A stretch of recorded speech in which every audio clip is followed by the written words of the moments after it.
Welcome to Pocket Fiction by Steve Cook.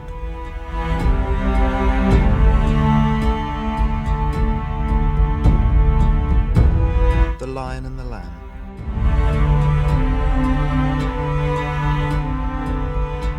John half closed his eyes as the brisk wind buffeted him. Cloud shadows were scudding across the Cumbrian hillside, and, further down the hill, the flock of Emcees were moving to follow the setting sun's rays.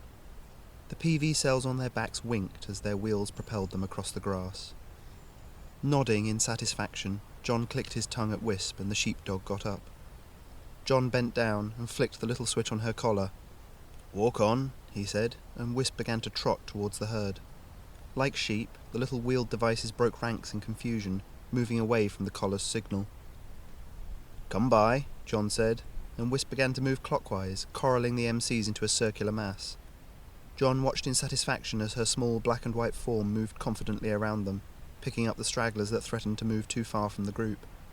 Before he could even speak, she spotted more Emcees breaking loose on the far side and reversed her movement to gather them. Together, farmer and dog herded the Emcees into the small pen further up the hill, and as the last of the little devices rolled in, John latched the gate closed behind them. "That'll do," he murmured, and Wisp trotted over to lie next to him. John leaned on the gate and looked at his flock. The mobile photovoltaic cells switched off one by one, sensing that there wasn't enough sunlight to power even their tiny motors, and within a minute the pen was quiet and still. John stroked Wisp's head. Home time. Together they walked the mile down into the valley, around the outcroppings of brilliant purple bell heather and dense crowberry, then up onto the neighbouring hill towards the lonely farmhouse. Made of grey stone and roofed with local slate, the house sat at the very top of the hill, and, before he went in, John took one more look around at the darkening landscape. The Langdale Pikes, the Coniston and Eastern Fells, their slopes orange with fern, every one a long walk and a climb, a reminder of how different life was now that they lived so far from the city. Even the view down onto the ruins of old Grasmere, long abandoned and overgrown with green, did little to suggest civilization. The last rays of sunlight burst out from the low amber clouds, and John drew the clear evening air deep into his lungs. With a smile, he turned and went into the house. The fire was crackling in the grate, and the smell of roasting meat wafted from the oven. Hannah was stood at the sink, her dark hair curled perfectly around her face as she turned her smile to him. "I was beginning to wonder if you'd ever get in. Dinner'll be on the table any minute." John hung his tweed jacket up on the back of the door and loosened the laces on his boots. "Aye, well, the Emcees were a little fractious this evening. Nearly time they were drained. Wisp had to work a little harder to get them in, is all." Hannah shook her head. "The way you talk about them, it's like they're real animals to you. Why not just use the return signal?" Opening one of the drawers in the big oak dresser, John got out 2 sets of cutlery. "You know why, Hannah, love. The signal uses such a big chunk of the energy. Per day it's not bad, but you add it up over a week, a month, a year. It cuts into our profit margin. And besides," he said, settling down at the table, "it keeps me and Wisp fit, eh?" He ruffled the dog's ears and she huffed happily. "I can't deny you seem more carefree out here," Hannah said, fumbling in the drawer for the carving knife and fork. "I do wish we had a dishwasher, though, sometimes." She placed the knife on the table near to John's place and opened the oven door. A huge gout of steam wafted out, carrying with it the scent of roast beef, potatoes grown in their own garden, and the makings of good gravy. "Just about done," she said, lifting the tray out of the oven with a pair of mitts on her hands. "Looks—" She stopped as a high-pitched whine dropped into hearing, followed by a low buzzing that got closer and louder. "Post," John said. "They're getting later, and they keep delivering by drone." "Dearest, we live in the middle of nowhere," Hannah said, raising her voice over the noise. "It's just practical." "Wasteful is what it is. Still, it's not my energy they're using." John opened the front door.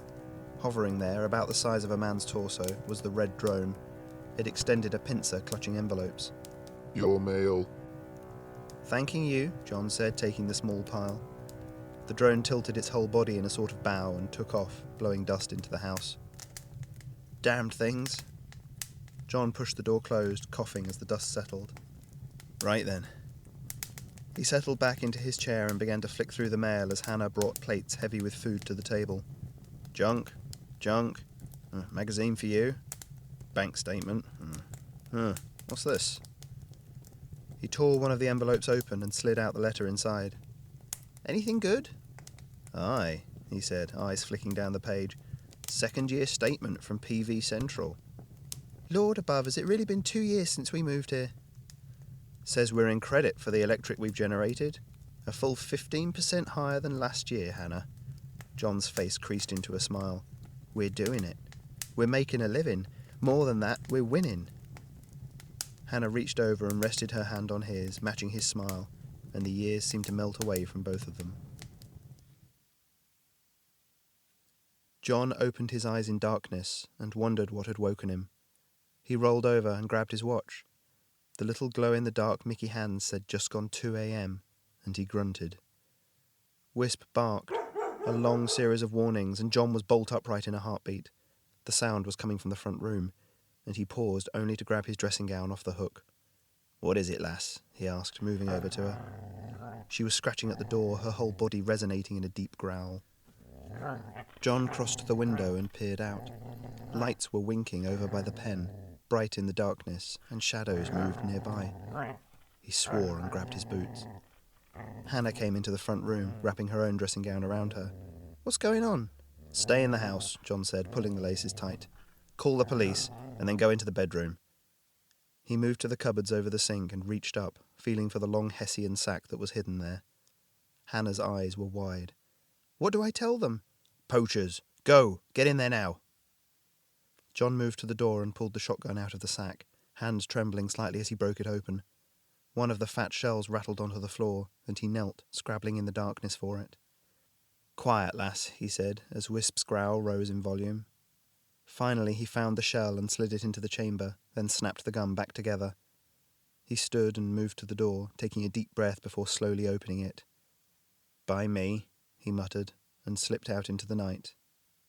The darkness was almost complete, barely enough to see his own feet, but he knew these hills and his step was sure. The moon, only a thin crescent, was hidden behind thick clouds, and the wind howled. As he broke into a jog, a tiny part of him was impressed at his own response. A lifetime of living in the city had done nothing to prepare him for country living, but real food, constant exercise, that hardened him. His breathing was sure and steady, where just a couple of years ago simply climbing the stairs to his office had winded him. As he reached the narrow valley between the hilltop he lived on and the pasture, he slowed his pace. The incline grew steeper, and as he grew closer to the light, he began to pick out more details. It was a flatbed truck, its interior lights giving the shadows texture. 4 people were stood around it, 2 of them going from the pen to the truck, carrying what were unmistakably his Emcees. Oi! John shouted, gun half raised. What the hell do you think you're doing on my land? All 4, 3 men, by the looks of them, and a woman stood by the truck's cab, turned in his direction. The 2 with guns raised them, and John brought his own gun up to his shoulder. Wisp put her legs wide, lips pulled back from her furious snarl. Finish loading these in, the nearest man said, walking forward. All right, oldster, these are ours now. I said, get off my land, or I'll set my dog on you, John shouted, injecting as much bravado as he could into the words. I've called the police. Just shoot him, Brian, the woman said, 1 foot already up into the truck's cab. The drones will take forever to get here. You're crazy, old man, Brian said. He had a beard and was wearing a t-shirt, an obscene hypercolour logo emblazoned on it over ragged jeans. He couldn't have been more than teenaged. These little things? They're not worth dying for. We're going to strip them down, sell the volts and call it done. So what? So you can buy more petrol to put in that thing? John shook his head. I'm amazed you even found one that works. They were decommissioned for a reason. Brian shook his head. They're cheap. And all the bullshit propaganda the government puts out about us ruining the earth? Like any of us will live to see that. Behind Brian, the other 2 men loaded the last of the Emcees into the truck. They whined, their wheels turning in confusion as they were moved before their program dictated. And one of the men jumped up onto the bed. Quiet, he shouted, kicking down. Brian half turned. Don't break the merchandise, he said. For an instant, his attention was off Wisp, and her growls became ringing barks as she raced forward towards Brian, leaping up at his gun. There was an explosion of light and sound as it went off, Brian falling backwards with an eruption of fur and fury on his arm. John pointed his gun at the other man. "Drop it." "Call off your dog, man." The boy's gun dropped onto the grass. "Wisp," John said, and the dog backed away from Brian, still snarling. She was limping, carrying her front left paw at an odd angle. The woman ran from the truck's cab and knelt by Brian's side. "You get away from that wagon and start walking," John said, pointing with his gun. "Nearest town's about 5 hours that way. You'll be there by daybreak. You get going now." "Your dog's nearly torn his arm off," the woman said, as Brian scuttled backwards. "She'll do worse than that if you don't get moving," John shouted, brandishing the gun. Brian, still clutching his wounded arm, scrambled to his feet and barged past her as he began to run. She staggered, recovered herself, and then started to run after him. The other two stared at John for a second, then one of them kicked at a tuft of grass. "Damn it, ain't worth this crap." They turned and walked off into the night. John watched them go, gun still raised, long minutes passing in silence. Finally, he forced his stiff fingers to uncurl from the barrel of the gun, his shoulder aching from the effort. He knelt and scratched between Wisp's ears. "Thank you, lass," he said quietly, checking her leg over.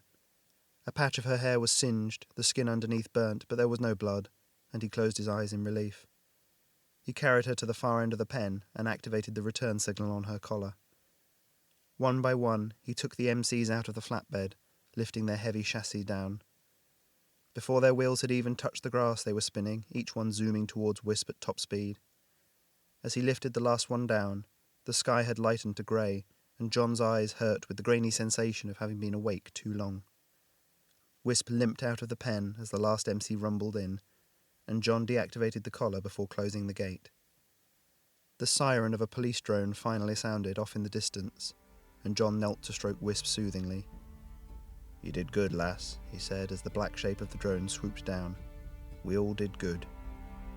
The drone landed, and John stood to meet it.